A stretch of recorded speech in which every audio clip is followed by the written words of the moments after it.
All right, another effects pedal for harmonica video. Haven't done one of these in a while, but I'm gonna try to get back into it. Today I wanted to go over using these, like specifically these source audio pedals. I have a source audio EQ2, programmable EQ, and a source audio collider, delay reverb. And they're hooked up from this loop switcher, right? A lot of people are using loop switchers to switch between their different sounds, like their wah-wah sound and their organ sound and their clean sound and their dirt sound. Same idea here. But there's a MIDI out from the loop switcher that goes into the EQ, and then another MIDI cable going out from the EQ into the collider. So I have them set up where this sends different commands to those pedals when I switch different loops, right? So the delay and reverb and the EQ will change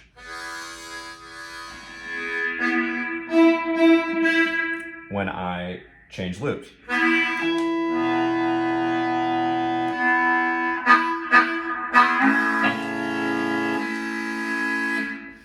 And I don't have the delay reverb set up right now for these specific loops. I had it on a different board, but it is switching them, so you get the idea. And so that's cool. So I have a different EQ for my clean sound. And you see, if you can see here, it'll switch when I hit one of these different loop switches.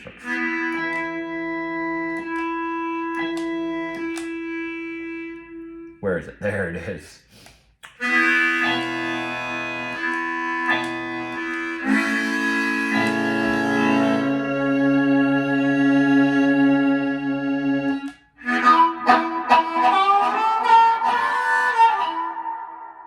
And again, like I said, it's not set up, so I would not have that amount of of decay on my reverb in my dirt sound.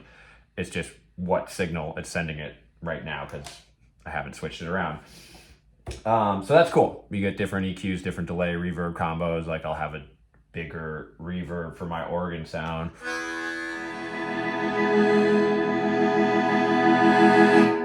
Generally, although now it's short. I normally have something like that on my organ sound, so that's cool.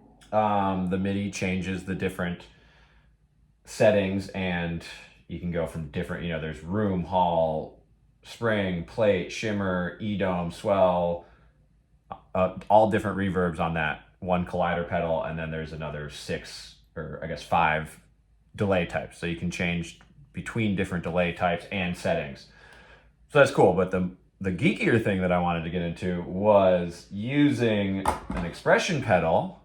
This is a source audio expression pedal, which hooks to this EQ2.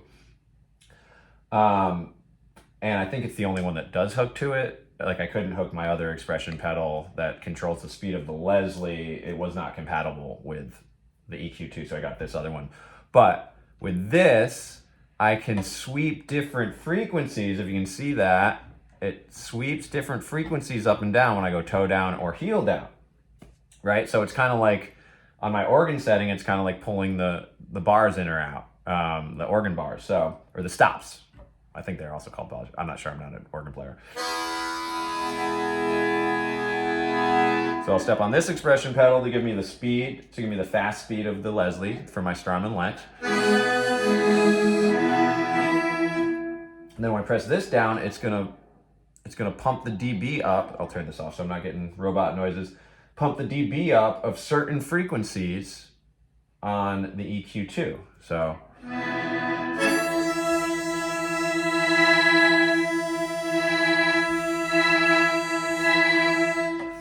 And that's pretty aggressive right now. But it's just sweeping like, what is it sweeping? 2K, 4K, 62 and 125. I don't know if those are hertz or not. I'm not very smart with that stuff. But it's sweeping it's just pumping the dB of certain frequencies to bring them up or down, right? So then I go to my clean sound. It does the same thing, just a little more tame. It pumps 1K and 2K up just a little bit. So we got.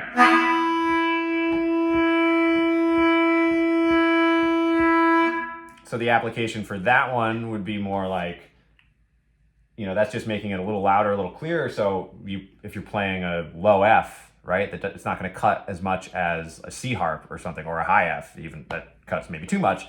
You can, on those low harps, you can pump the frequency up here with the EQ to be a little bit more present in the mix. Or with the organ one, yeah, it's more like pulling stops in and out, so I can control on the organ sound both the speed of the Leslie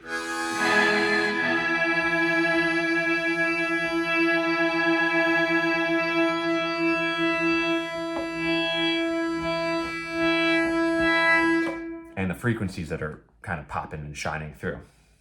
So it's very cool to be able to change that stuff. I'm not using this board as much with Sister Sparrow and the Dirty Birds.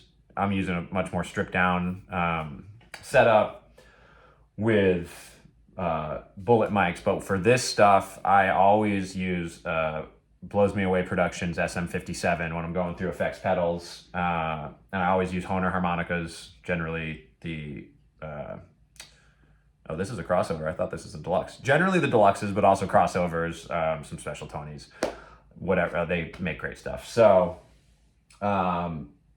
these Source Audio pedals, again, the 57 for me is my favorite for going through pedals because I can get a really clean sound, but I can also drive overdrive pedal with a clean sound, you know, or with a clean mic, or I can get a good clean sound for the wah-wah sound, or for the Leslie simulator, the Strymon Lex, which is my favorite Leslie simulator. So these are my favorite. I've had, you know, the other couple that people use, Fireball. I use RE10s for a while. The Jason Ritchie Lone Wolf mic is really good. I just prefer this 57 from Greg at Blows Me Away. And so yeah, the loop switcher, you can pull in different EQs and reverb delay for your different patches, but also being able to sweep those frequencies on the EQ can be very cool. And yeah, they make great stuff, Source Audio. Also give a shout out to Strymon, right? They make excellent stuff as well. So again, this is like getting really into the geeky realm of stuff, and I don't necessarily do this, but if you're in a 3-piece band, or, you know, like an organ trio where you're the guitar player kind of, or maybe you're the organ player, being able to use a bunch of different effects to cover different sounds, like the clavinet sound that I would use for my auto filter, or the organ sound. This is another useful thing. And even just using a loop switcher that has the MIDI capability to send different commands to your EQ and your reverb delay, so you can change those on the fly without bending down and trying to change settings or change presets. So I hope that's helpful for some other harmonica geeks out there. I know there's others. Yeah, so hit me up in the comments with any questions. Talk to you soon.